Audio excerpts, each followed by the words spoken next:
wonderful Canada holiday. Today's Victoria's Day here in Canada, and I actually have Oh, an American as a guest instead because I'm funny like that. This is Adam. He's hello. a good bean dad on Twitter, and we'll throw up links and stuff to some of his Twitters and other things as time goes on. But Adam's joining me, and we're here to play some Icewind Dale a little bit more to talk about Adam and all the amazing stuff that he's doing in the tabletop space. Thanks for joining us, Adam. You want to introduce yourself a bit? Yeah, well, thanks for having me. It's really cool. I am excited to check out this game. I'm not familiar, although we were talking a bit off stream. I like this aesthetic. You know what I mean? Like this is these older games like this. I really dig it. So you might just sell me on picking this up and playing it, which I don't know. Maybe we should get a sponsorship because how many people are going back to these old games, right? Yeah, so I've said this on stream. So if anyone's ever watched me before, I grew up in a family of like four kids. I was one of four. So like, this was the first game that was mine. All the other Oh, games, my yeah, my okay. siblings would play it first, or my dad would play it first, and like, I would always look at games through their lens, kind of. Like they would tell me about it. It's like, yeah, there's this like you're like a cool blue hedgehog and you run fast. Can't wait for you to play it. So I always looked at it through someone else's lens, right? Whereas this Yeah. game, I this is like in the same vein as Baldur's Gate. It's by the same company that did Baldur's Gate. So I mean, I was introduced to Baldur's Gate, but then this came out and I got it for Christmas and I played it. It was my game. So like that's why like it holds a special place in my heart. It's not because it's like an amazing game or anything. It's just it's how I started with tabletop gaming Yeah. almost as well. So I don't know. It just holds a nice place in my Yeah. heart. It's nostalgic, right? Yeah, That's the whole thing. You replay. It's a comfort game. You go back to that time where things were just so much easier. I didn't have At least bills that's to how I pay view and it a kids lot. screaming and all that other stuff. Right? Yeah. Exactly. You could play this for 10 hours a day during the Yeah, summer. Break just to quick go cut the lawn, and yeah. then you can come back and hop on the computer. That's Yeah, that's it absolutely. Yeah, this exactly. is great. Yeah. Well, yeah, good. Well, anyways, hi, I'm Adam. Thanks for having me. You can follow me on Twitter at GoodBeanDad. I'm just a guy who likes to support people in the TTRPG community, make content of my own, and just have a good time. So, I have really silly tweets, and sometimes they just randomly go viral, and I don't understand it at Yeah. all. What The was it math doesn't make sense to me. last I week? It don't was get it. Dungeons and Dragons in this economy. Was that the tweet? I don't get it. I honestly tweeted that out and I was like, well, I was just like, it just popped in my head. I'm at work. Yeah, I don't got anyone to talk to at work. So I'm in my own head and that's dangerous in itself. yeah. But it just was like, it just popped in my head like Dungeons and Dragons in this economy. And I literally was at my bench. I'm like, huh. And I was like, okay, I'll just tweet that because it made me actually laugh. Now, no one's going to interact with it. No one really does. And Yeah. then, whatever. It just it Then just speaks to people. I think like I know for me, like, I mean, I'm lucky I have a pretty decent job, but like with the housing market the way it is, I Mhm. have stressors, and I know other people because of like the pandemic and everything. I don't know. It really can hit a chord with people. Was there any Yeah. like good responses to it that you had? Oh yeah, lots of people. I mean, I'll be honest. I muted it fairly quickly just Yeah, because my phone was just dying. yeah. I feel like I'm humble bragging, and I don't mean to. No, no, it's not. Sorry I about mean, that. yeah. When it comes to like a tweet going viral, like you said, you were just at work and you just thought of something funny. It's not, you know what I mean? Yeah, It's just I don't like, know. like it's the weird thing of the algorithm. It's like it picked up on it that day, Exactly. like, hmm I and just happened to tweet it at the right time, but yeah, yeah. Well, I mean, tons of people talk, just like kind of added to it. I think the best one was something like, "This is cops." You know what? I should just pull it up. I should give proper credit because it yeah. was Pull it very up. Pull funny up to some me. good thoughts. A couple of things. We'll read Excuse through a me. couple. Yeah, I gotta go back and find it. I apologize. This one, I mean, this one cracked me up, and I honestly think it should have gotten more than the actual tweet response to it. But let's see here. This is fun. really good content. Watch me scroll back on my own tweet. Very, very good. No, it is good yeah, content. so I enjoy it. It's fun. At Critvail, Critvail, their tweet. This was the best response to it because it was, "This economy is why I bought Xanathar's Guide to Some Things," and I thought that was so funny. Xanathar's Guide to Everything. Oh gosh, that was just so good. See, there's just people that are way more funny than me. And that is really good. Guide to some things, not everything, just some things. Just some things, yeah. Yeah, that's fantastic. I couldn't afford all of the things. There's some witty people out there, like I. Oh, you're telling me, yeah. I get like upset sometimes, not upset, but like I get like floored when I'm DMing with my friends because a couple of them are just like quick and like. Mm-hmm. And like when I'm trying to be like a suave NPC as the dungeon master, and then they like out talk me, I'll just get flustered. I'm like, oh god, yeah. Oh, you got me good there, and or like they make some joke. Yeah, God, that's the hardest part is, I think when you're DMing, although I have to say that we've been playing a new system lately, and I'd love to talk about it in a little bit. But when you're playing as especially DMing, like there's just so much going on, and then you have to play the super smart, I'm smarter than you character, when personally I'm not very smart. I'm not very quick on my feet when it comes to things to say most of the time. Yeah. I don't know, just to do that.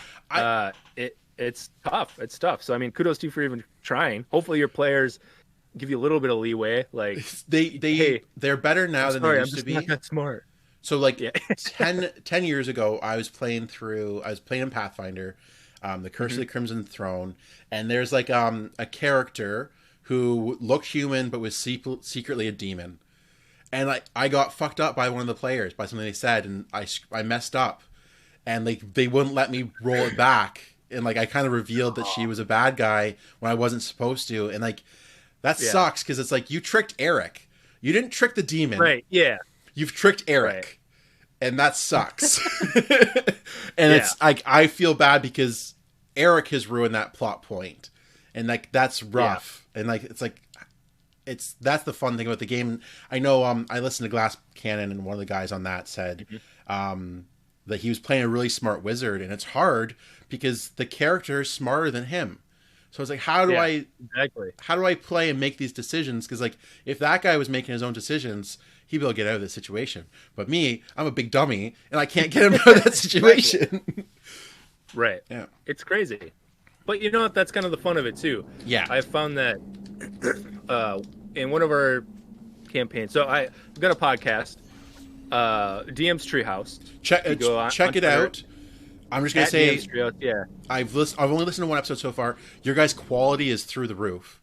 Like your audio quality and your music. I loved it. I listened to the one where you were the dungeon master. Were playing their own Pokemon. It was great. It was a Pokemon Pokeworld, and it was just fantastic. So sorry, you continue. No, well, hey, stop. No, please go on. No, stop. No, you can just keep going. No, just stop. But please go on.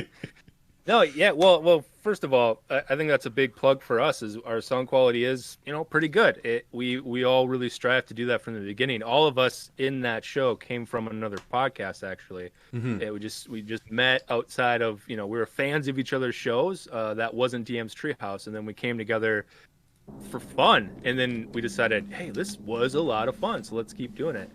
So we had the advantage of kind of having those runs of bad audio quality. Not in DM's Treehouse, so I think that really helped us. But also, you see Cameron DMT here in the chat. That's Cameron, one of the players and one of the DMs, and all the editing he does such a great job. He's amazing, professional level, and I'm just really grateful that we're able to put that out. So thank you very much. Yeah, no. Yeah. So what's a little weird about it is we're kind of changing the system a little bit now, but when we started out, each of us had our own campaign that we were DMing, and we would just play through an entire arc, not the campaign, just an arc. So it'd be 8 sessions, anywhere from 10 to 16 episodes. Yeah. And then we would switch to a different campaign. And it's weird. It's a little weird to get used to from a lot of standpoints. But it was a lot of fun because we each got to play in each other's worlds. Yeah. We each got to be a player and a DM, Hmm. and I think it really brought a lot of a variety to the show. Uh, since then, we've switched it up. We're trying to do more long form things. We're mainly because it was kind of tough. We felt like we were putting ourselves into a little bit of a bubble or like a time frame. Like we have Yeah. to get this part of the story done in this amount of time. So it was a struggle there, and we kind of took those restrictions off. And I feel like it's really freed us up. I feel like we've leveled up as DMs and players. But this whole tangent was because we were talking about being smarter than your player or anything Yeah. like that. Well, one of the campaigns is Retribution. It's a Western, and we're using a system called the West, which was created by the DM Cam for that particular campaign. Okay. And I play a character called Ricky Jones, Special Agent Ricky Jones. Now you see, Ricky, he's a smooth talker. He can talk all day and all night, never miss a beat. Adam is not that way. I often run out of things to say, but for some reason, I put on that little southern charm. I get the Ricky voice, and I can just talk. I just keep going all day, all night. Never fumble. It's I kind don't of know what like it you're is. possessed by that Yeah, it's character. weird. And like, so we also do a Western. We play a Monster of the Week game in the Wild West. Okay. Oh, that's cool. And I'm the keeper for it. And I don't know what happened. I don't even know who I based the character on. But there was a woman whose husband and son went to go like confront their neighbor, and then they never came back. And like the voice and stuff that I came up with her, and like being her was so much fun because like Yeah. I was mean, I was over the top, I was also like sad, like mournful and like vengeful, and it was just so much fun to be this lady. And like I would never act like her in real life or anything because she's a terrible person. I'm just gonna throw that out there. She's a terrible person. And it was just so much fun to play her. And it was cool too because like, so I met the deputy first, and I was so mean to the deputy because he's the deputy. Fuck that guy. And then when I met the sheriff, I was like a lot nicer to him and a lot like, and it kind of just naturally happened too. I didn't like I like, so Monster of the Week, it's very improv based the way we play it. Mm-hmm. So I didn't think of her character beforehand. I don't do a voice for her beforehand. And the only reason she had a name even beforehand was because I knew she was a major character for that arc. But usually, like most people, we build together. Like we ended up with these two brothers. They're like 19 years old. One's like responsible and one's reckless. And like we built them together instantly right when I introduced them. I'm like, okay, two guys that work for the rancher show up. Who are they? And they're like, okay, they're brothers. And like three of us built those two NPCs together. And I that's a lot of fun to do. And Yeah. how people Absolutely. get created. It's I don't know. Role playing games are a lot of fun when you can do stuff like that. Just like Yeah, and when you inhibit get the someone right- else and Yeah. Yeah. And you can play off each other. You get the right group. yeah, exactly. Absolutely. Yeah.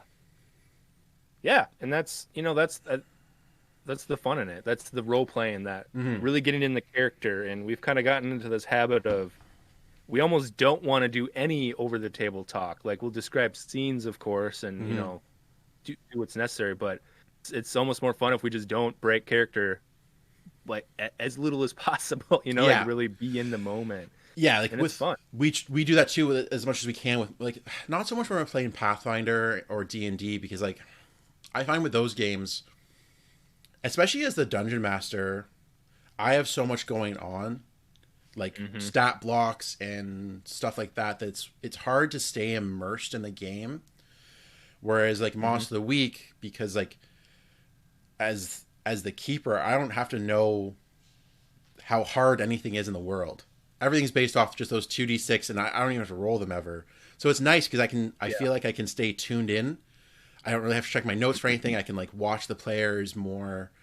I always find that when I'm done a session of Monster of the Week, my voice is very hoarse, whereas Dungeons and Dragons, like I'm not like that. So I don't know, it's fun to play other games, and then like it's also good to take stuff from that I've learned from Monster of the Week into D&D. Like I think Oh, my for I sure. think my Yeah. NPC game has been upped because of the improv and stuff on that, and that's a fun thing to learn.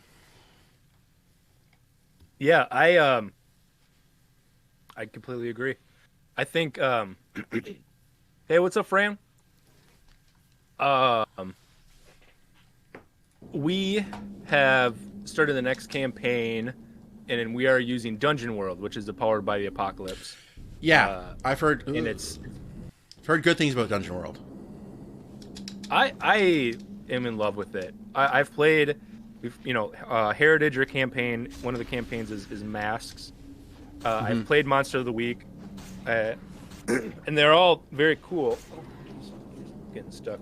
But just for some reason, Dungeon World itself has really, and that's what Fran's talking about right now too. It's just, for me, it just clicks so much. Clicks so much that I feel like I've leveled up as a DM also just from that, because I don't know, it just, the ability to just go into a session with nothing. Yeah. And then that's kind of the point. That's the point. And you just build off of what's happening to you, and just the freedom the game just says, if you don't know, ask your player. Yeah. Like, that's the whole point. Yeah. And I think And that would never crazy, cross like, my mind as a dungeon master in Pathfinder or something. Like, yeah, asking a player for stuff is such a fun thing to do. Like I said, like those two brothers that my players named them, they came up with their personalities, and then I breathe life into them, but they created the framework for me to breathe life into them. It's like it's so cool that those games allow that and encourage that. It's cool. And that's such a harder thing to pull off in Dungeons and Dragons, I find. Yeah. I wish people would learn one of those systems before hopping into D&D. I think they would find it far more appealing, personally. I would say, like, even when I started, I mean, I was young when I started playing tabletop games. I was like 13, and I was my first dungeon master. Like, no one showed me the ropes. I just kind of read a book and was like, okay, I'm going to try this with my friends. So I think it was more of a combat simulator at first, the way I played as a kid. And then even like when I played it like 10 years ago, I would have been like my early 20s, mid 20s. Like, we role played, but I didn't do many character voices, and I just don't think my role play now is way better, and it's taken me like years to get there. But like things like improv and learning like I've talked about this before in like tweets and stuff, but like I used to have a really big sense that there was like an invisible referee who, like, if I didn't follow the rules or I let people get away with stuff, this invisible referee would come in and be mad at me. Like, I just had that in my head with games where it's like, okay, I can't break that rule. It's like, no, I can. Like, that invisible referee, he doesn't exist. So like being able to like mold a game more and learning that, it's been, I'm glad I learned that. And I think if you're starting out in tabletops, if you can learn that invisible referee doesn't exist, that someone else telling you how you should play your game, they're not going to be in the room with you. Like, don't worry about how other people play with your friends. As long as you're all having fun and agreeing with what you're doing, then it's great. Yeah. That should be rule number one. Yeah. And like, it took me years to learn that, and I wish I had learned it sooner. Sometimes it's just the experience of it too. You just have to kind of get there yourself. Yeah, exactly. Yeah. I was going to say play wrong, but that's not the right way to say it. But you have to have that lived experience. You got to goof sometimes. Yeah, you got to have the experience. Yeah. So I screwed up here in the game. I had to load it because I thought that this elevator went up into safety and actually went down into danger. So I had to load it so that I don't go down it, because that was scary. Just right into the pit of the beast. Oh shit! There's a trap here. Oh no! One of my guys is poisoned and confused. So, ain't we all? That's not fun. Yeah, exactly. I'm gonna go a different way. I'm gonna avoid that trap because I'm a cheater. I'm a dirty cheater. Hey, you know what? Play the game you want. Yeah, exactly. Right? There's no referee, right? We talked about this. Yeah. So I have a Twitch stream myself with Kyle Classett from Bombarded, another AP podcast. The Twitch stream is called Good Great Friends. In fact, he's currently playing a game right now. Oh, nice. Goober. But we've just been playing through just classic games and whatnot on our own. We're basically sharing the channel.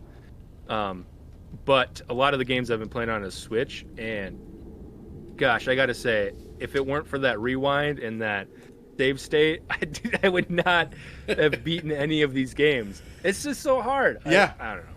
It's like the old games. You know, we talked off stream. Who's got time to get so good at this game anymore? Yeah, who's got time? Go to work. I got time for that. I got time for that. Jesus. So it's okay.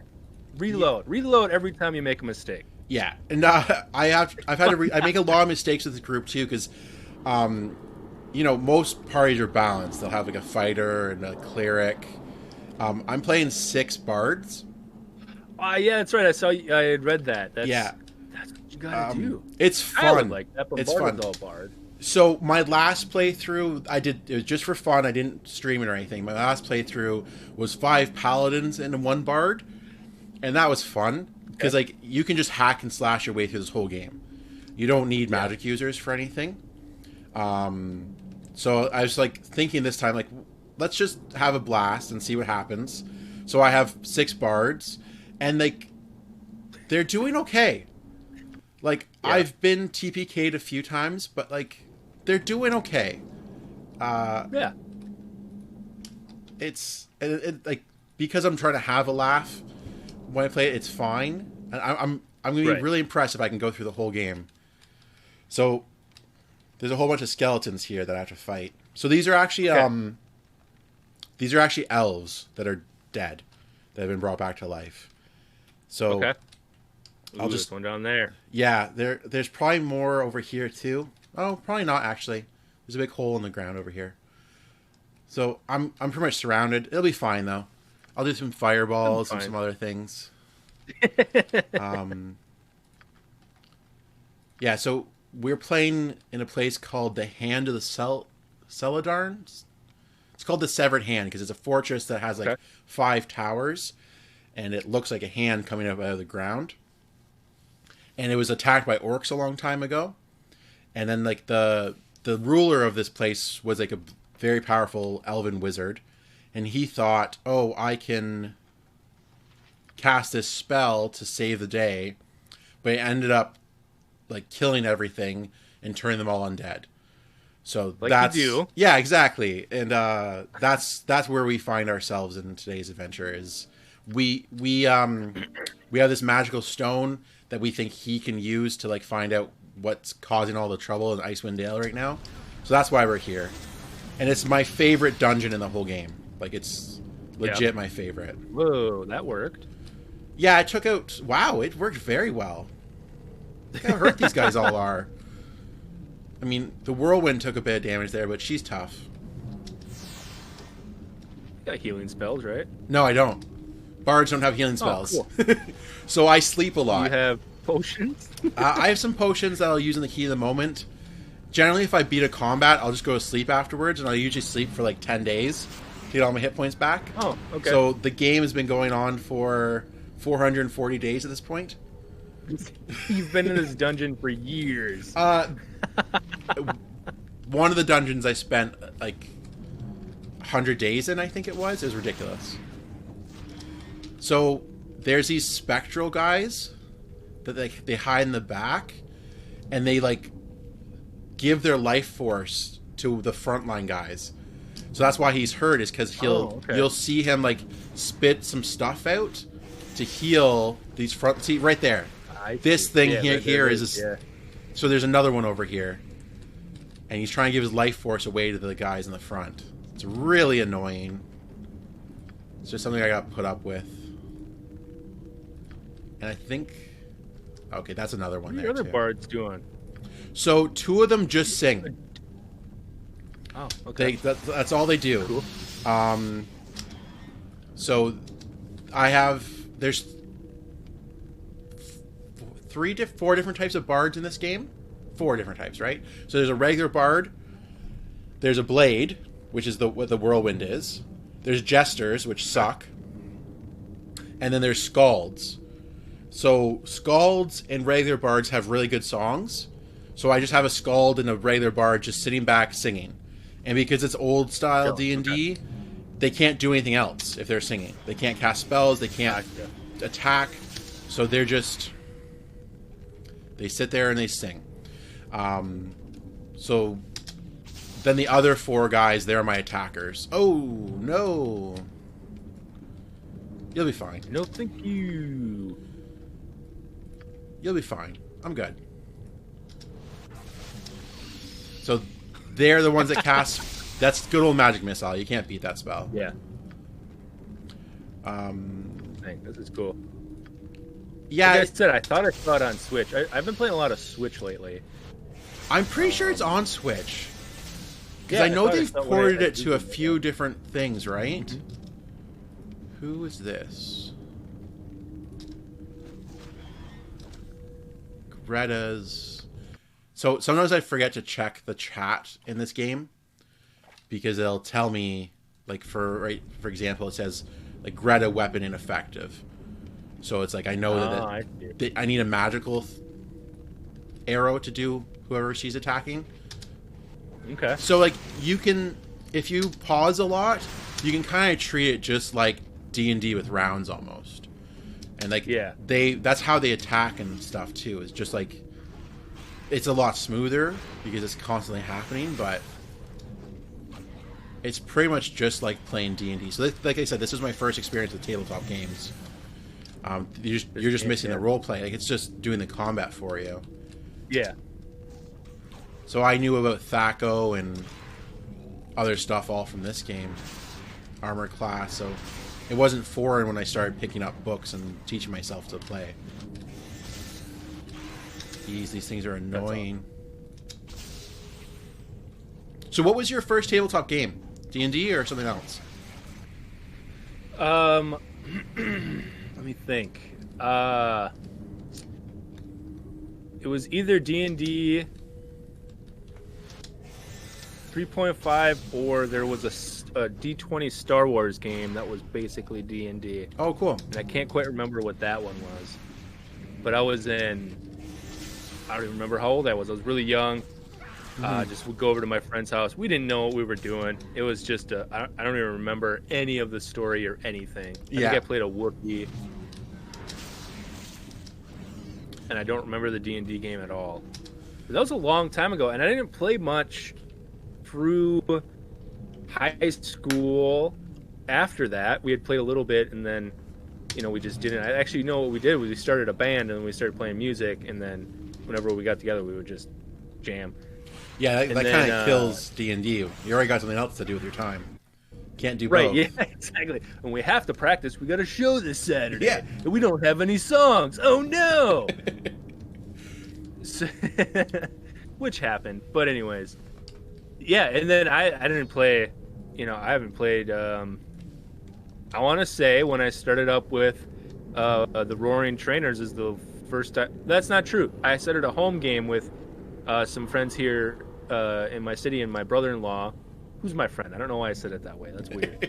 But, yeah, we started a home game, and that was actually my first time DMing.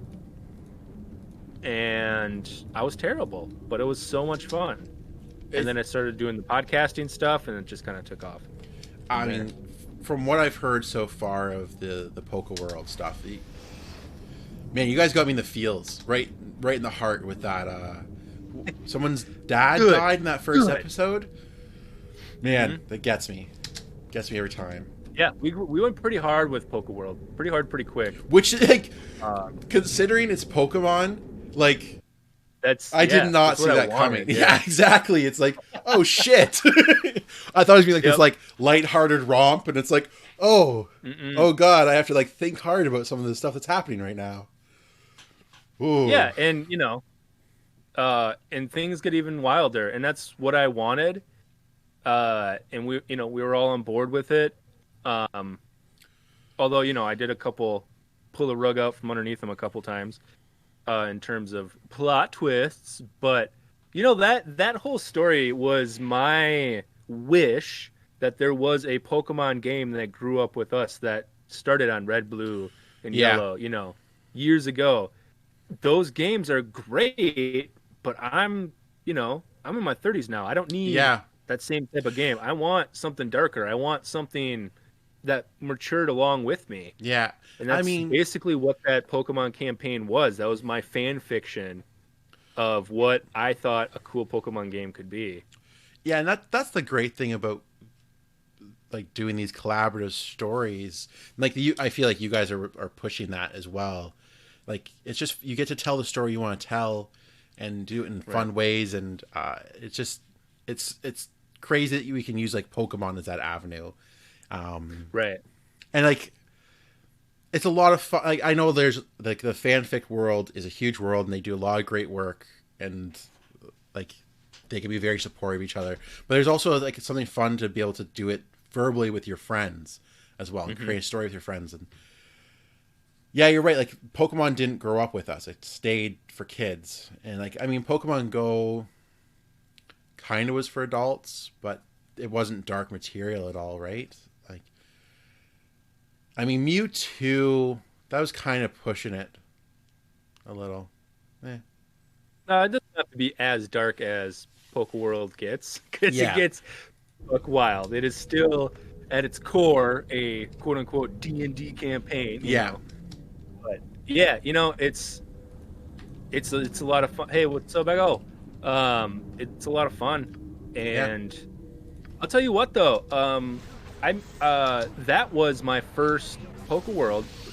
Now we started recording that December 2019, I believe. Okay. And Cameron, if you're listening, you can correct me on that. So that was a long time ago. The Yeah. thing with DM's Trails is we all had different shows at the time, so we're like, okay, we're like gonna get such a backlog that it's gonna be basically we're almost recording the next campaign before the previous one even gets released, Yeah. kind of thing, And it's it's honestly it's just the way to do it. There's pros and cons. The con being you just did something so cool and no one's gonna hear it for 6 months. Yeah. Yeah. But you never really have to worry about getting scheduling and stuff, because that's the main big bad of every campaign is scheduling. Well, yeah, we ran into that. But- like, we had to release.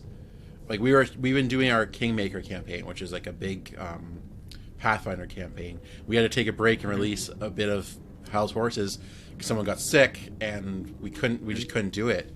And that's just kind of what happens with podcasting. Like, if you're doing it right away, like it's hard to keep up with podcasts. So, like you said, the best thing you can do is take a break and do something else for a little bit. Yeah. Yeah. It's tough, man. That's what you have to do. So that was so 2019, I believe, in December, and Pokeworld was the first thing that I DM'd on recording. That's not true. I did some like one shots with the other podcast, but long form. And I think I made some big mistakes because I felt like I was too railroady at times because I had my story, I never tried to say, I don't think I did. I never said, no, you can't do that. You try to steer them back to where you kind of want them to go. And I think a lot of people do that in DMing, and that's totally fine. There's a whole railroad open sandbox debate, right? Like the pros, I think people need a little bit of tracks. Like they need something. They do. Otherwise, it can get a little crazy. Like otherwise, they never leave the tavern unless that's what you want, and that's fine. But I don't think there's a definitive way to play it. If your party's like, if they just straight up ignore all of your hooks, all of your plot hooks, that's fine. Mm-hmm. But also you're a player too. If you're a DM, you put work into it. So there's a bit of mutual respect. If a DM plops a plot point in front of you, there's got to be some trust that that's going to be really cool, and we should probably pursue that. Yeah, because like Yeah, it's like the whole railroad debate.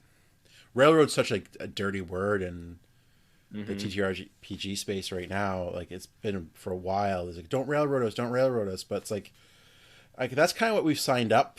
Like if you're a player signing up for a campaign, that's generally what you're signing up for is Yeah. Like a railroad that, yeah, it makes stops here and there, but you gotta stick to it. Like you gotta get back on that train and chug along. Because like, I mean, I think I've probably gotten better with this with age too, where like I am running a campaign as well, and I know I'm on a railroad right now, but I don't know where the railroad's going. I haven't Yeah. thought of, like, I have a general idea of what I would like to get to, but like I feel like I've thrown some extra tracks in front of myself, even like, or I'm Yeah. getting off the path myself. Like I ended up throwing some Underdark stuff, like some hints at Underdark to my players that I hadn't planned on. I was like, okay, I guess maybe I'll take an Underdark at some point now instead. So I'm trying to get better at that. But I mean, when you're playing Dungeons and Dragons, you have to do so much prep, like maps, Hmm. like challenge ratings for things, that it's hard to not be on a railroad with that. I don't know. It's tough. It's tough. Yeah. It's trying to tread that line of like, you shouldn't always know where you're going, but have an idea. I think that's the, you got. It's such a hard mix to navigate. Yeah.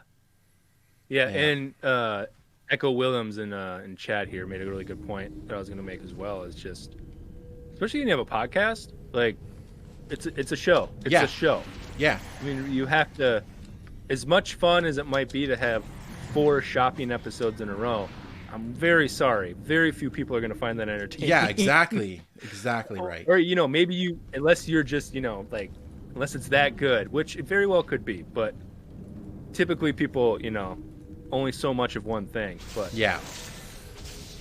anyways, I don't know, the whole railroad thing gets me a bit, and it might be just because of my insecurities of past mistakes, but Yeah, and like we've all made mistakes, right? Like, right, yeah. and it's learning from them is important.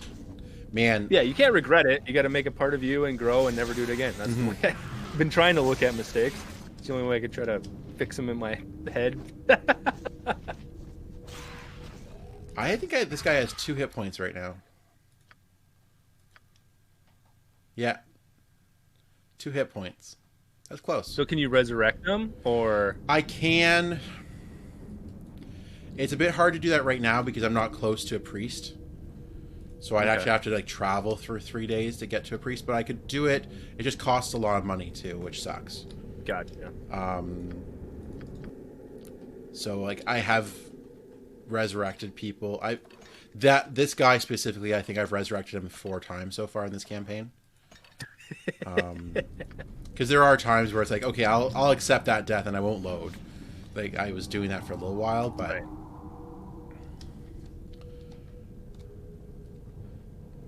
but yeah, like the bards are so squishy. Like I actually have pretty decent armor class with some of the magic items I was able to stack up on them.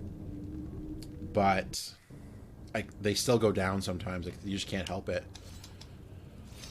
Right. I think I'm gonna pull in some Vikings right now, actually. So I have a horn. Whoa. It You're gonna summon? Yeah, it summons like 4 to 6 Vikings to fight with me, and they say things like "ah" or "for Valhalla." And they Balgra just died. Come on, what is it, Balgra? Balgra The blowhard, the of course. Yeah, Yeah. he's the jester, and I don't like him. I think I'm gonna load. Can you get new party members? So, in this game, the first time I played it, I was like, okay, I'll make 4 characters and I'll grab 2 NPCs along the way. Because in Baldur's Gate, there's like a million NPCs you can grab along the way. This game has no NPCs along the way. I figured that out like partway through the game where I'm like, oh, I can't grab anybody. Well- There's no one to grab. So no, if you don't resurrect him, you can't replace him. So You're just out. Wow. you're Okay. just out. But it's like I'm gonna look at my gold coins right now. How many gold coins I got? Oh, I got $22,000. I'll probably resurrect him. I'll probably keep going unless this battle goes really bad for me. But I Why mean, did you get the Vikings? That's fine. I got the Vikings. I'm hasted. I should be fine. I should be fine. Oh. A lot of the Vikings have died actually. That's Uh-oh. fun. Ooh, you got another character there pretty low. That's the whirlwind. She'll be fine. I don't worry about her. That's not true. She has died.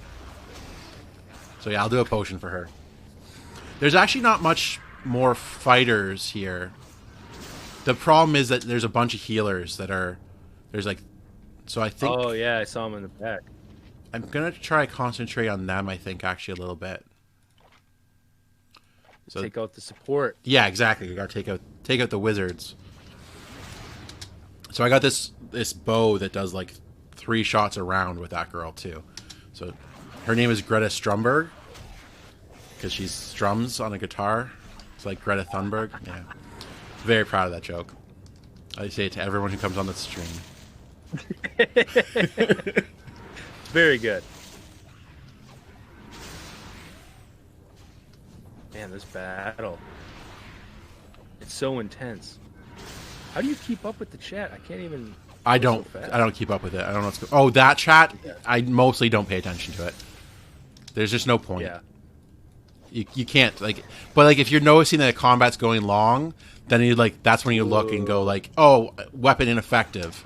That's why their Gotcha. hit points not going down.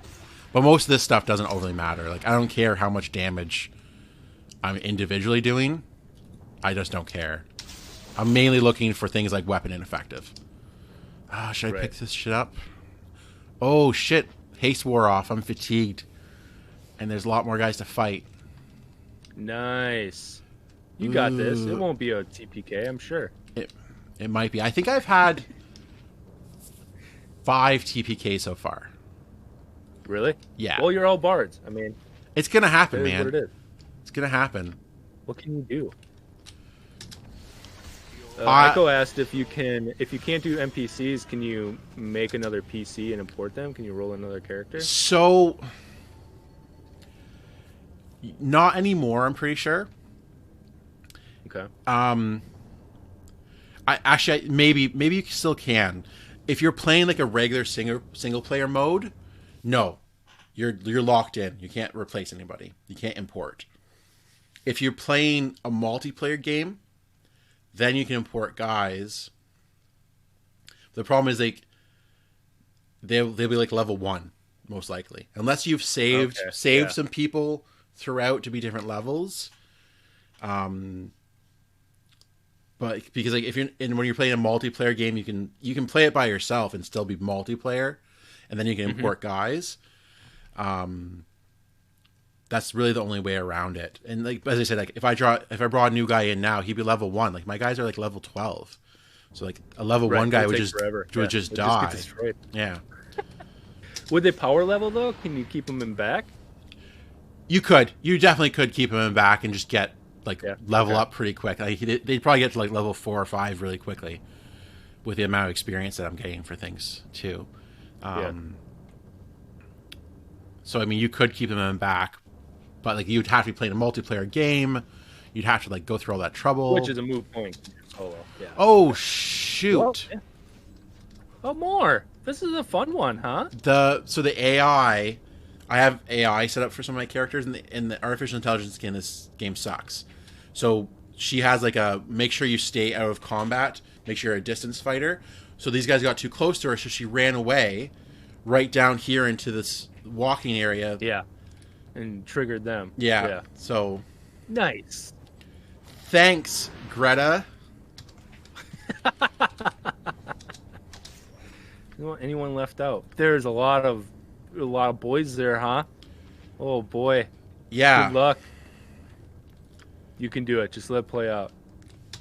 We're going full TPK right now. Like that's what's gonna happen. What can you do?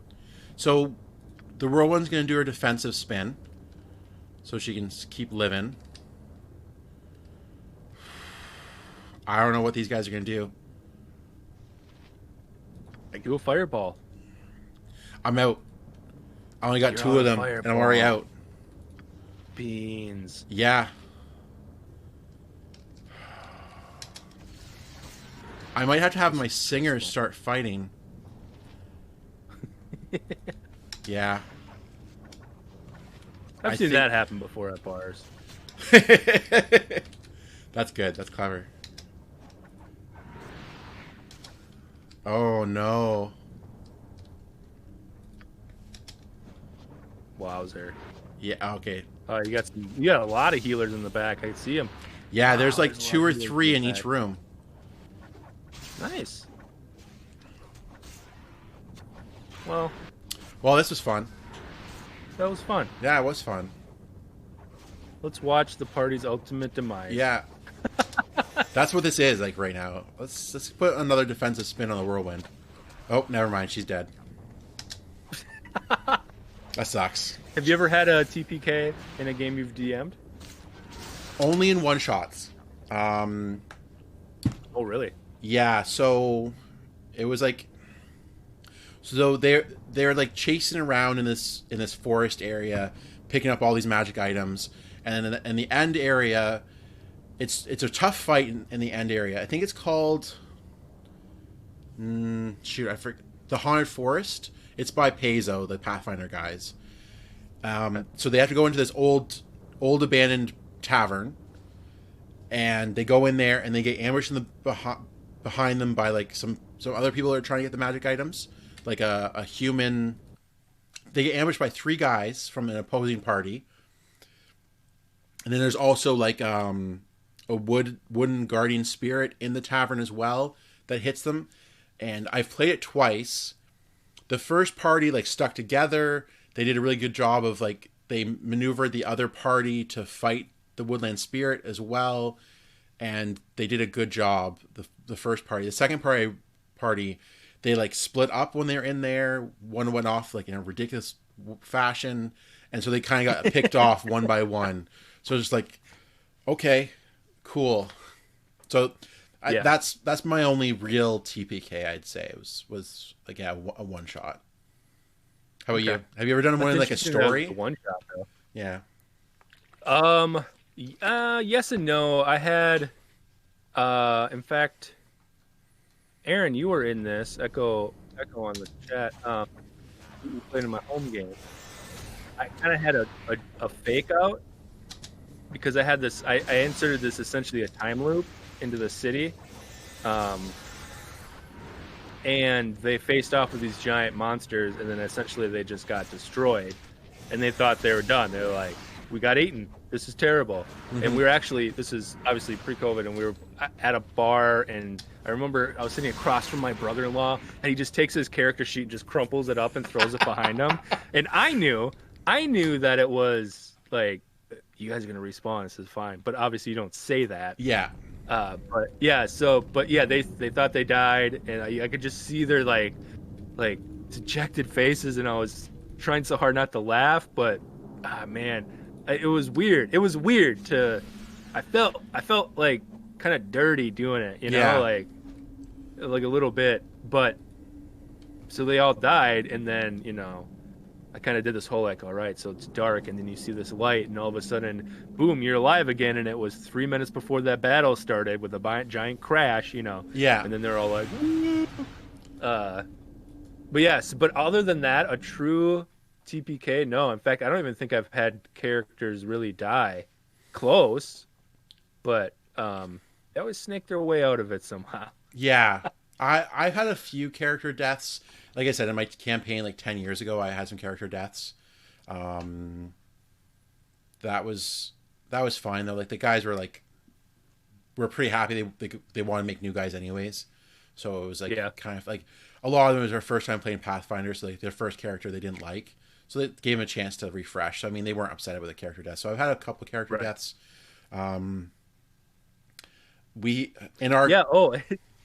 Sorry, I totally interrupted you, and that's fine. I apologize. But Echo he was saved by the poop inspiration. He was in that party. Yeah. So we were talking about that. Yeah, that's fantastic. He was there. That's fantastic. The poop That would have inspiration. been a TPK. Actually, had my son not pooped that night, I think two of you at least would have died. Jeez. Man, potty training is just so important. Yeah. For various reasons, obviously. Man, I was so lucky. Talking about being a lucky parent. So, like, we were talking before the stream about how like my kids go to sleep every night. It's the best thing in the world. But also like my daughter, there's just one day where she's like, I'm going to use the potty.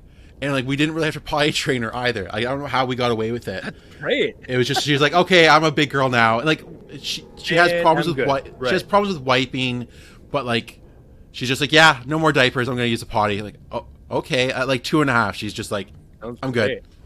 Okay, cool. So I just rested for 20 days there.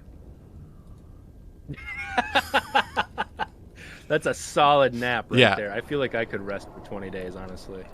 Give him the chance, man. I would do it. Get it. Yeah. If I could, I would. So are you like at just some safe part of the castle or something? Yeah, so there's so that was the fourth floor, I think. So the first floors are like the start of the hand, and they're full of like mainly like ghost orcs and ghost goblins, and then like the skeletons like you saw there, and then the fingers are all going to be full of ghost elves, and some of those like there's a tower that's devoted to all clerics, so it's ghost elf clerics that I'll be fighting, so that's really tough. The next finger is like elven warriors, so it's just all warriors that I fight. And I think there's a wizard tower too. It's gonna be fun when I get to the fingers. But like right now we're in the hand basically. We're going back down because like there's because of the fighting, this place is all like chunked out. There's whole sections that I can't get to. So I have to like go down to go back up in different areas. Okay. So that's what I'm kind of doing right now. So is this only this castle? Yeah. Like, is the whole game just this? No. So this is just one dungeon of the whole game. I'll show you the map. Okay. This button. So that's the hand. Where we are, the severed hand. Over here is a glacier that I'm gonna have to go through. That has like a frozen aquarium on top. That's really cool later. So that's the next place I go to. Up here is Dragon's Eye. So I've already been to Dragon's Eye. There was something called the Temple of the Forgotten God. That was a small little temple. Only like 2 maps for that one. So that's been done. The Vale of Shadows is your first like bad place you go. It's like a valley with all these like tombs throughout it. All these tombs throughout it. And then Kuldahar is the town that you're trying to save. So Kuldahar is like a giant oak tree that gives off like this like huge radius of like heat from it. So there can be like normal farms and stuff in this frozen land. And its radius is shrunk because of something evil is infecting it. And that's what we're kind of trying to figure out. It's like what's causing this radius to shrink. So after cool. Yeah, it's really cool. Like, so the severed hand, after that I do the glacier, and then I go into the Dorn's Deep, which is basically like Moria. So then I finish the game at that point, pretty much. So we're about half. I'd say we're more than halfway through the game at this point. But as I said, this is my favorite dungeon, just because like pick this up. I'm gonna have to pick it up. Wait for it's on sale because it goes down to like $10 sometimes. But it's a hoot. Okay, I'll have to.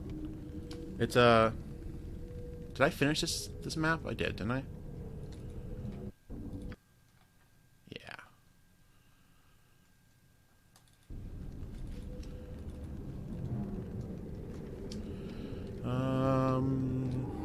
Okay. All right, let's go back to this hard area and fight it out. Let's try this again. Try it again. You do it. I think if I do, I think I'll save the fireballs for the rooms. I'm gonna cast haste now. Does she have a spell?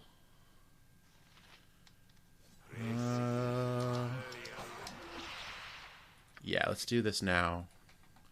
So sometimes I just forget about my spells, and like that's a problem. I gotta do better about my spells because it can really change a fight. Right. Well, that fireball was so powerful. Yeah, and I'm gonna save it for the rooms because I can hit the whole room with it, right? So that's my plan. You gotta be so strategic when all you have are bards. Yeah, but the good thing with the bards is like like with the whirlwind, her fighting's pretty strong, especially when the other guy starts singing, because she gets so many buffs from them. And as a blade, she can do two-handed fighting.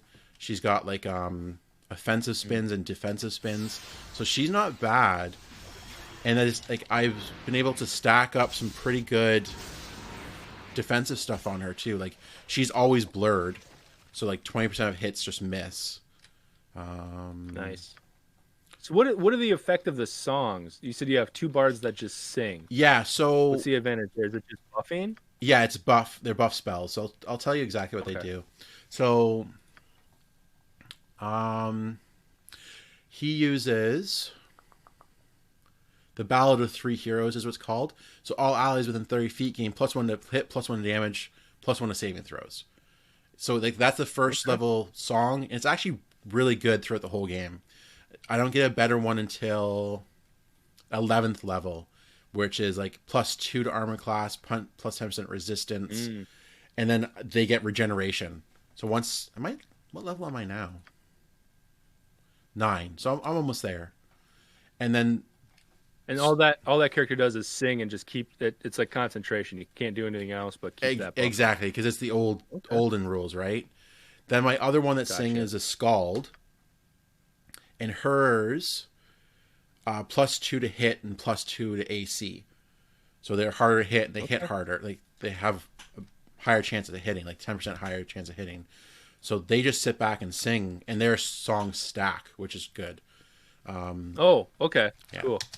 The Jester's song, it's not worth anything, so he never sings. Gotcha. Okay, so that first combat went really well. It's time to throw a fireball.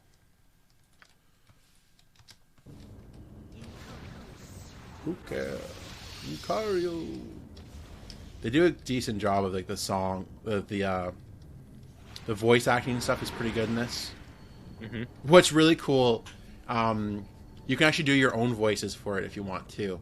There's like you can find it online where it says, okay, for file 1 do a greeting, file 2 do like an attack. Oh, cool. And like and then you can just put it into this file area, and as long as they're all named like this the certain way, you'll have your own voice in the game. So I did that when I was a teenager. I made my own voice for a lot of the stuff. That's so cool. Yeah. And you can also do your own character portraits and stuff too. So like when I was younger, I had like the Predator as one of my guys. That's awesome. You know, how you have fun as a kid. Oh my god! Got that other fireball ready? Oh, I forgot that this room was this deep. We need some Viking support. Ah, my goodness. You can do it. I can do it. The Vikings can do it. Okay. Wow.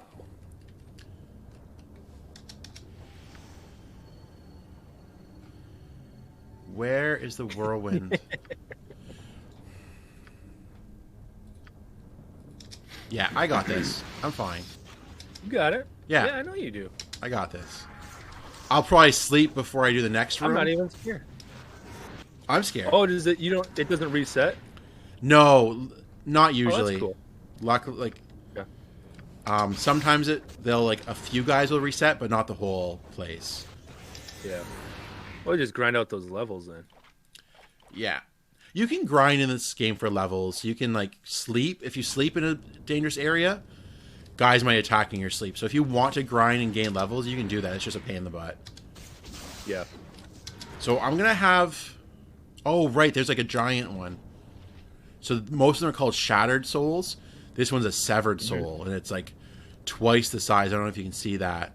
Oh, yeah. Okay. Kind of a bit there. So... It's probably healing more then, right? Yeah, probably. Greta Stromberg's going to focus on that. Let's do some more... let's do some summons. No, I won't do summons. That's just stupid. Let's do a Chromatic Sphere. What else can you summon? Oh, it's like Summon Monster 1, so it's like beetles or goblins. They die really quick. Oh, okay. So it's more just to soak up attacks. Usually when I play games kind of like this, maybe not quite like this, but I always try to go for the necromancer, where you could just build this giant army, and then you just send them out there, and you just keep respawning. You do like a build where you can just spam the summon button. I don't know why. I've always thought that was cool. I started that in Guild Wars. You ever play Guild Wars? No.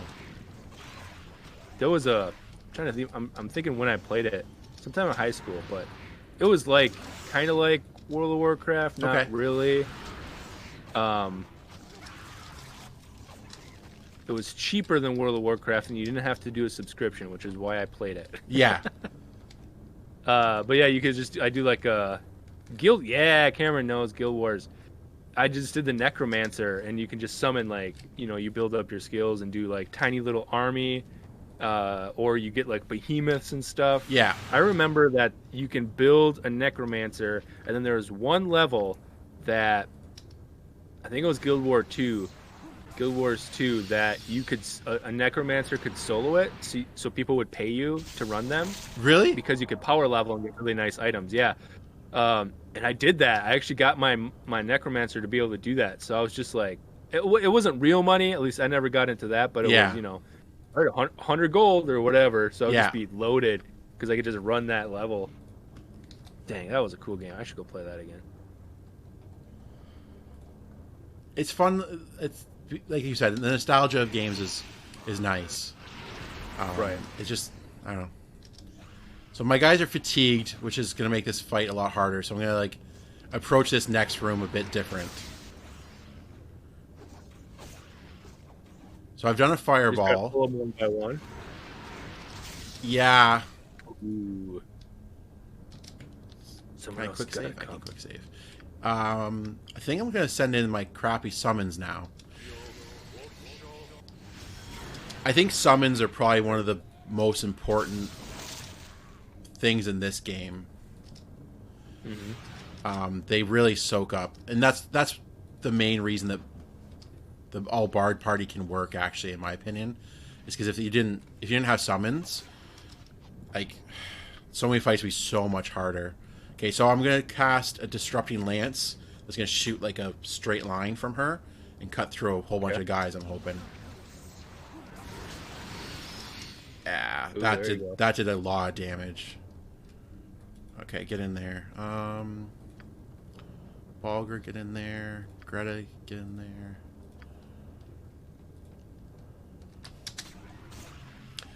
So my first tabletop game was the Lord of the Rings adventure game. Ooh, which was like so there's another Lord of the Rings game called, the short form was MERPS. It's a Middle Earth role playing game, and it was like made to compete with D&D. It was, I think it was like early 80s it came out, but it was like complex and everything, whereas Lord of the Rings adventure game was like the kiddie version of that. So you're supposed to like progress from Lord of the Rings to MERPS at some point. I never progressed. I only just played the kiddie version. And so I played that all through high school. Me and my buddies would play that, and like we started playing it right before the movies released. So it kind of felt like the movies were released for us. So that was kind of cool. Like, it's like I introduced a bunch of them to Gimli and Legolas, and then we got to see the movies, and it was like, and we mainly ran around Mirkwood. It was where we ran around because I had like really good maps for Mirkwood. But that was my first. That's how I got into tabletop gaming. That's awesome. Yeah. Oh wow, Balgr is not doing well.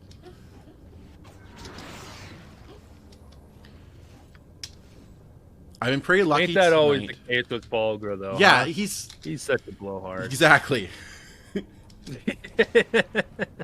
Someone on Twitter was saying that they wanted to do an all bard like one shot adventure, and I combined Balgr and the Whirlwind into one character, where Balgr was like her real name, and then the Whirlwind is her stage name. I thought that was fun, and it's like they're like, "What's their role in the band?" And then it's like, okay, she thinks that she's the lead singer, but every time she goes to sing, they tell her, "No, play the tambourine instead. Save your voice for the big show." And there's no big show. And I was really proud of those tweets. Pretty good. It was pretty good. I came up with that in like 3 minutes. It was great, all because of Icewind Dale. Okay. No You did TPK it. this time. I did it. Like, Far better. far better. Far Now better. you just need to sleep for 45 days, and then you'll be good. Yeah, exactly. I don't know where this treasure is I'm supposed to be getting. Maybe I have to come back down here. Maybe it doesn't exist right now. You have to clear other spots for it to spawn or something. So I think I have to talk to the wizard, the elven wizard that like caused all this calamity, before the treasure thing will. Because I think I get it off of a dead guy. Yeah, it's not down here. That's frustrating. All that for nothing. It's not for nothing because I like these guys won't be here when I come back, so I'll just have to fight one guy, which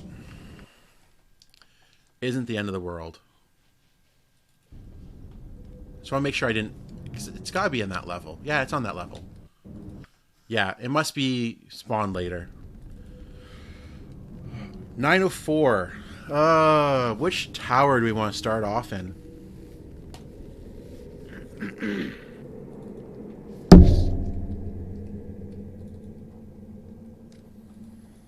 Yeah, let's go sleep, and then I'll figure out which tower I want to start with.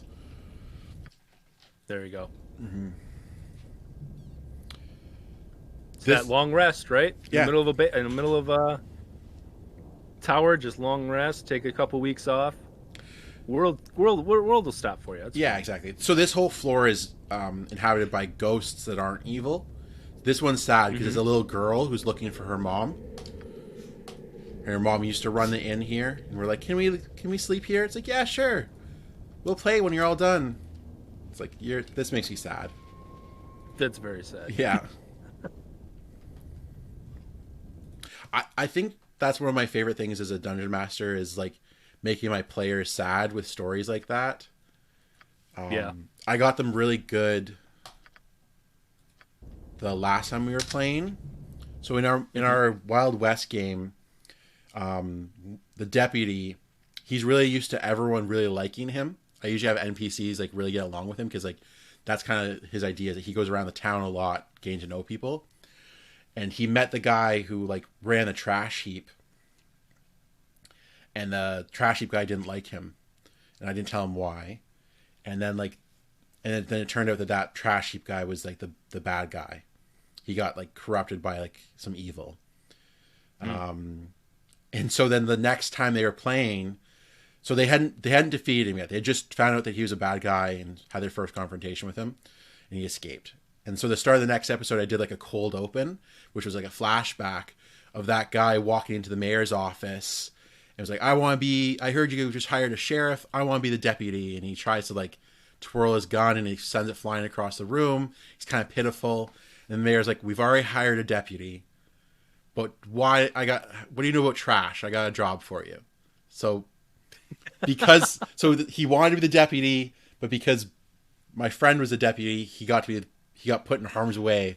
And they're like, you're so evil, Eric. I'm like, yeah. Yeah. If you hadn't been deputy, he would be alive right now. He'd be a happy boy, but now he's a bad guy because of you. Good job.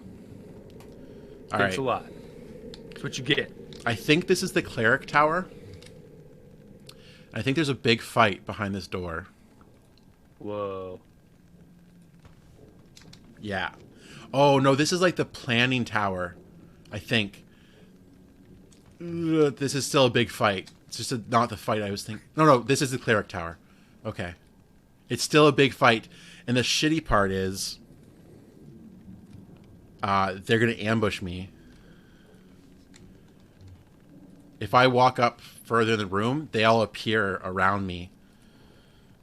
So what's the strategy? I don't know. If it was like Just go for it. if I was the paladin party, I just go for it. Or even normal parties, like what I've done in the past is like I'll have someone walk in and like drink invisibility and then walk out of the room and then just neck them at the door. But like, I wonder at what point they appear. I wonder if I can set up at the front of the room Instill ball neck. Oh, no. Nope. This is as far as I get before they attack me. All right.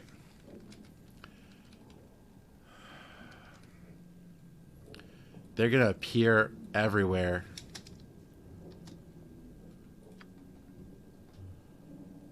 Okay, we got to start singing.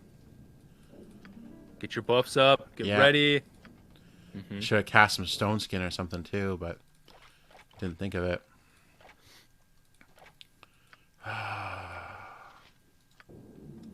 At least it's not the Warriors. The Warrior Tower is just insanely hard. Oh, especially for an all-bard party, I'd imagine. Yeah, see? There it is. Wow. Why are they disappearing? I don't get it. Too bad. Oh, no, okay. There's more. All right.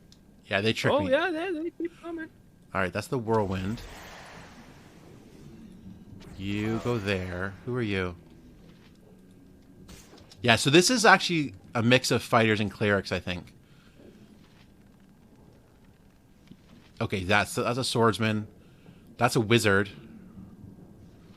Okay, so this is a mix of guys, so this is going to be tough. The archers are really good, because obviously they're elves. Yeah. Yeah, I think I need Vikings.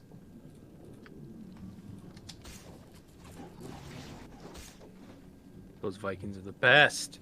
Yeah. More summons. That's what I say. Oh, he can't sing now. He's got a guy attacking him in melee combat. This is rough. Balgur's almost dead already.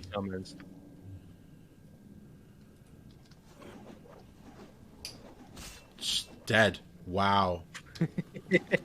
Wow. Who knew that you die so quickly when you're completely surrounded by tons of ghosts? You know, I thought I was going to survive this. This is tough. This is going to be a tough fight for the bards. I'm not going to lie. I might not finish it tonight even. I don't know. I might have to take a couple runs at this. It's a tough position to be in. Okay, so that... Maybe... I don't know. Maybe if I think I could probably approach this differently. Maybe I throw the summons down before... Oh, the summons do it. Send out do like you did before. Send out your, your little beetles or your little... Nothing summons. Yeah, I think I'm going to load... But this is doable. It's like, I mean, I'm almost done it now, and I've only lost one guy. I think I'm going to load, though. I think I want to do this better. I don't want Balgur in the thick of things. He just can't handle it. So there's an archer here. Balgur can take out the archer.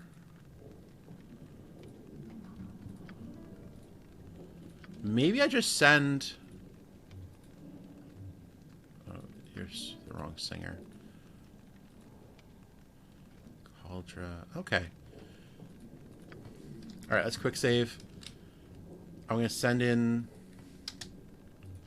Let's get those Vikings now, actually, in the thick of things. Yeah, okay. This is going to be much better.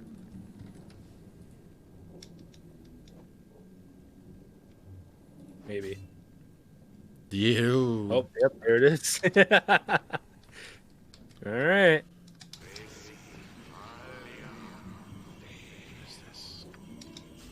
It's weird that they like go in and then come out. You know what I mean? Like they were there and then they disappear. There's some spells coming your way. Yeah. Okay, so the spellcaster's concentrating on the Vikings. That's really good. Ooh, I'm glad he didn't cast that last time. See that? Yeah. That's Ice Storm. That's not good.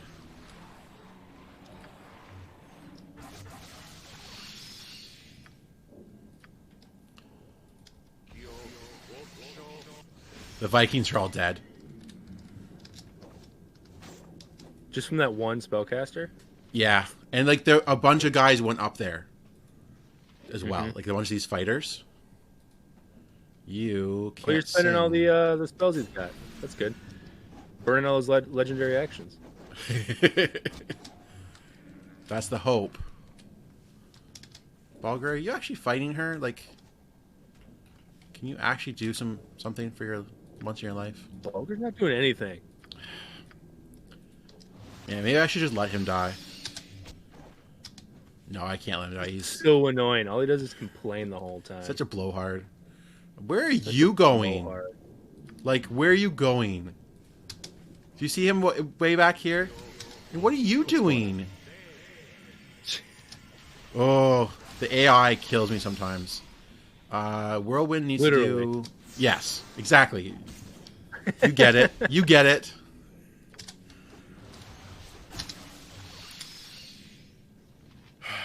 Yeah. Let's do that. Let's focus fire. Where is... Just attack the guys that are attacking you. Good. You can sing now.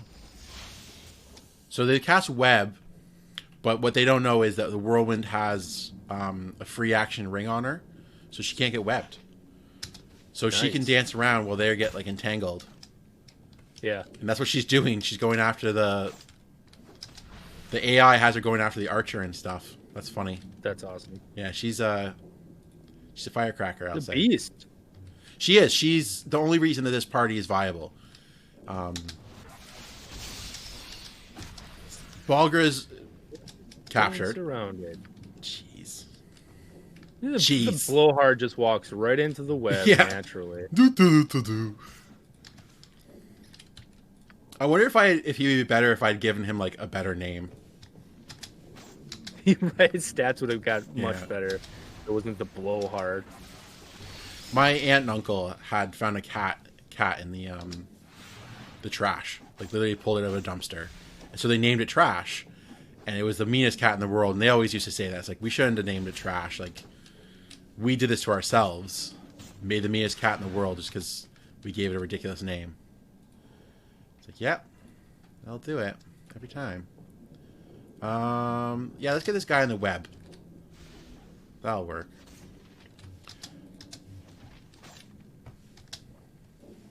Alright. Where do they go? They're all dead. I did it. Is that the main wizard? No.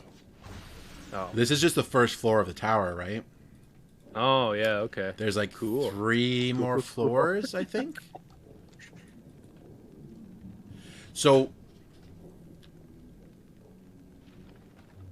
Oh, I wonder what that is. That's new. I don't recognize that bow. Composite longbow of the hand. Speed factor 7. That's pretty good.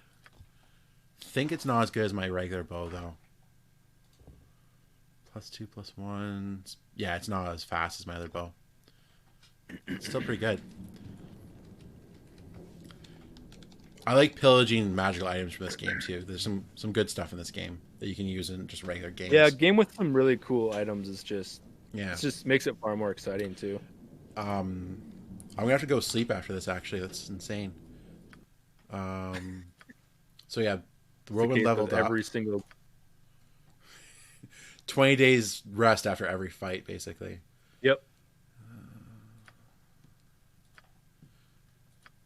Because of all the party deaths and stuff, everyone's on like wonky level ups now. They don't level up at the same time anymore. Oh, really, sure. Okay. Because they've gotten a lot less.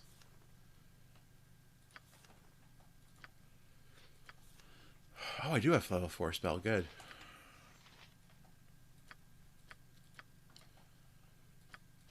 Yeah. Let's go find that ghost girl. Go sleep again. Yeah, so the fighter tower, maybe I'll show that to you. It's got like they were ready for a fight in that tower, which is really cool. So like all of the stairs are boarded up, and they've created like a stairway somewhere else in the room that's more defensible. Like so, like the map making the map making for the room is very good. But like the fights in that one are insane because it's all fighters and archers and oof. Right. And that was just like the point in which these people died. Yeah. was Yeah, in exactly. That, and then the ghosts kind of, yeah, that's cool. I mean, that's a cool map. That's a cool way to think about it too. Yeah, that's why it's probably Some one of my favorite premium. areas in any game. Yeah.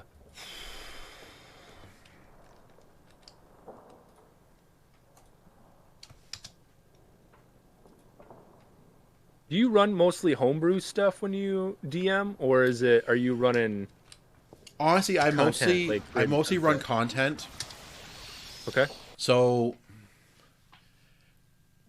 when I did Lord of the Rings, it was like using the Mirkwood book to come up with my own stories because I was a stupid teenager. So that was Hmm. half homebrew, I'd say, because I didn't have any adventure paths, and like I had a Mirkwood book, but like it didn't give you any adventures. It just kind of gave you hooks that you could flesh out Yeah. yourself. So that was pretty much homebrew, but using my knowledge of Tolkien and stuff. Yeah.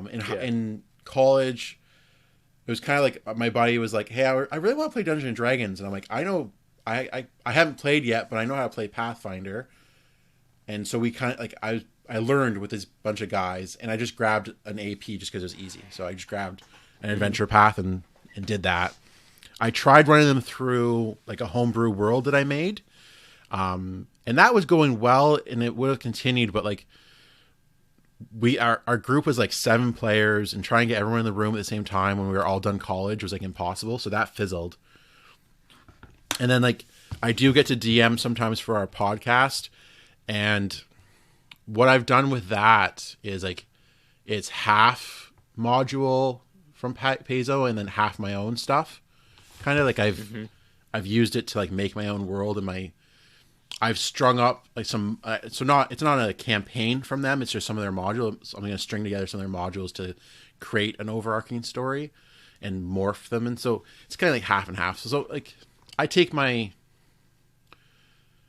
I take easy wins sometimes just to speed up my own planning.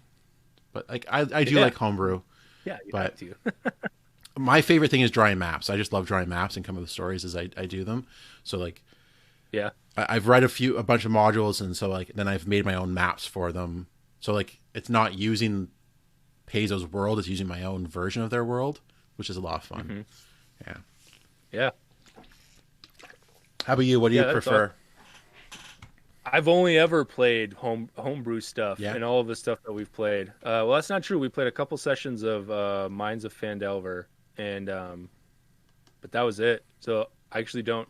I don't know how to run uh, pre-made stuff.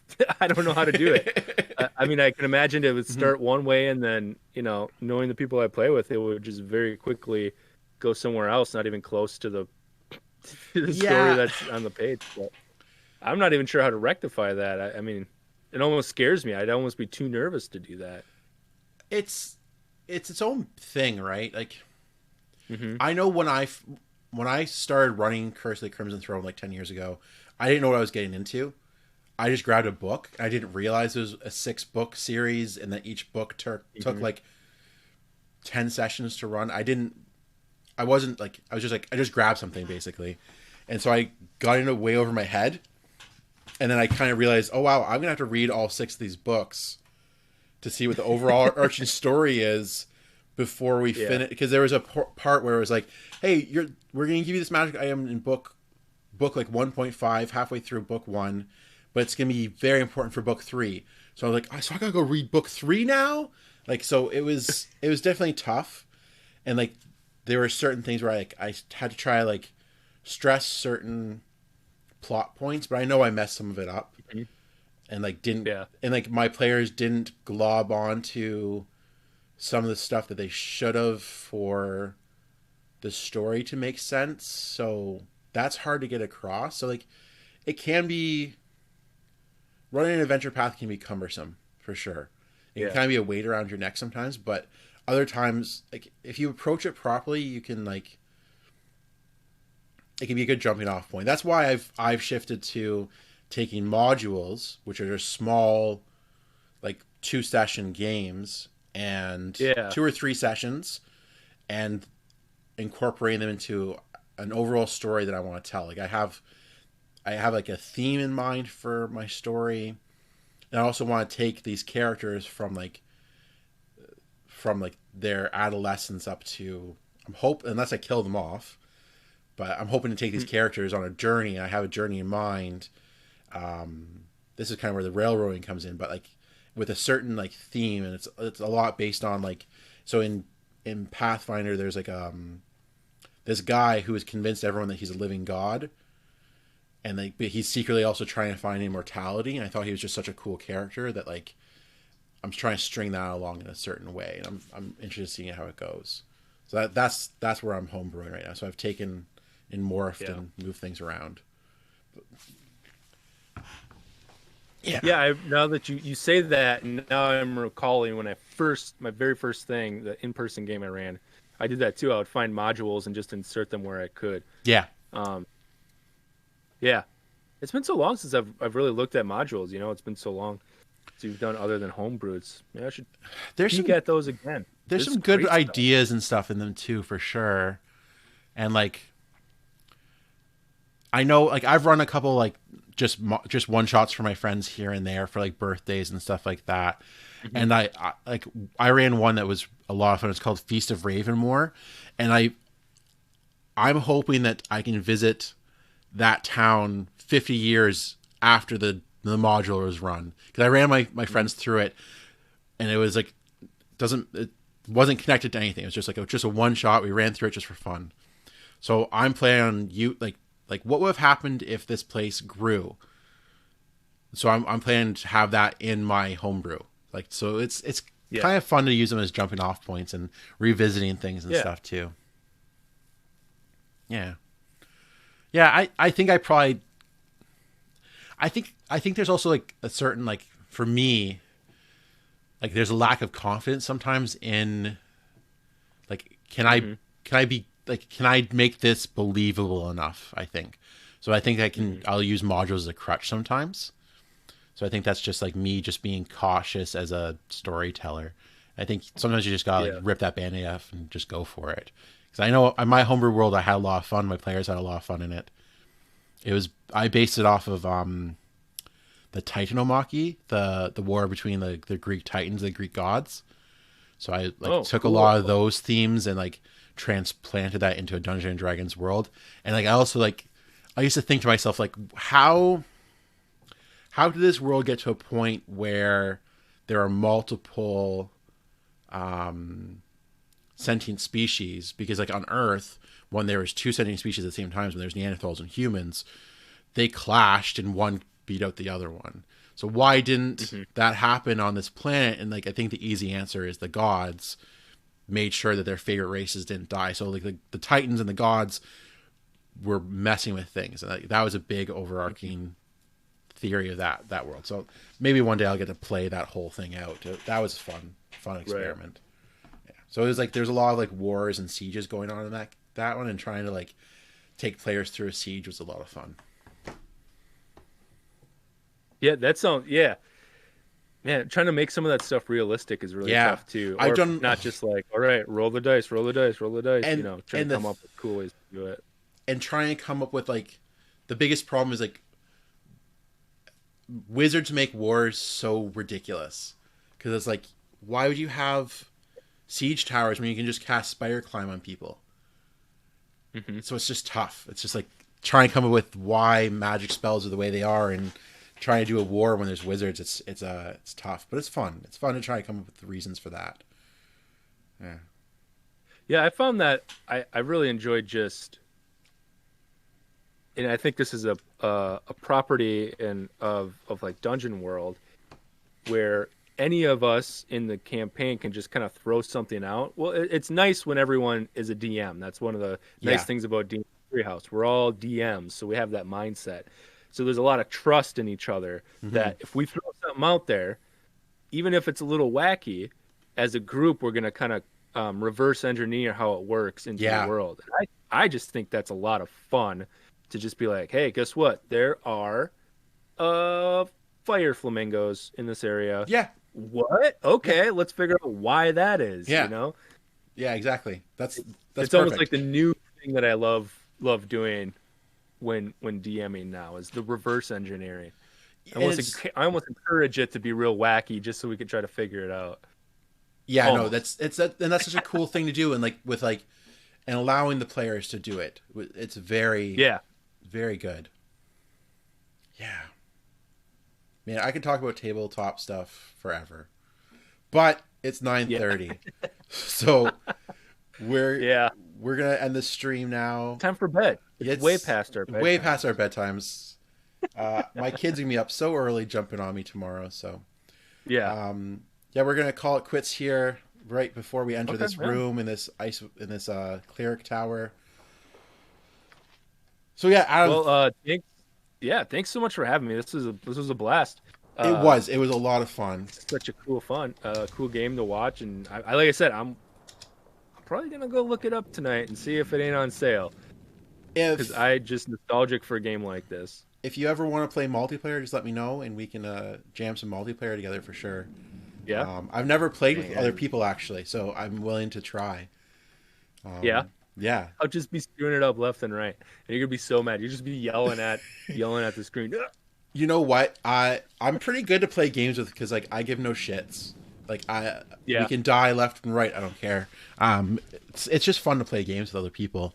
So if you ever want to, I can show you the ropes of the game. I love Icewind Dale. It's just, and like the fact that it ties into D&D and stuff too. It's just nice. It's fun. right. The lore and everything. That's cool. Yeah. So yeah, I recommend picking it up if it's cheap. Yeah, I don't want to be presumptuous here, but I'm just reading what chat says. If you want to do a raid, you can raid my channel currently, if you wanted to. What's a raid? I don't understand that term.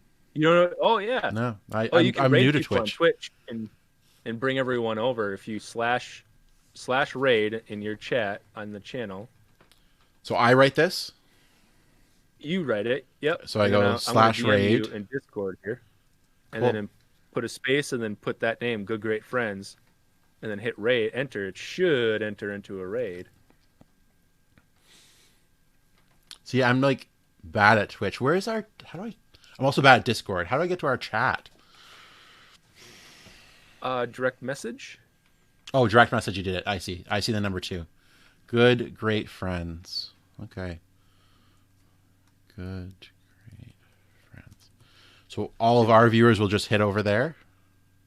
Yeah. Yep. Looks like it's working. That's cool. Yeah. Yeah. Well, that's a good thing too. Whenever you're done, you should try to raid someone. That's a good way to build build your channel, get cross Yeah, viewers for and sure, stuff like for that. sure. Yeah. That's the whole point of this. So did my stream stop too? Oh, it looks like the Automatically? cameras went wonky. So, I'm whoops. gonna hit stop stream.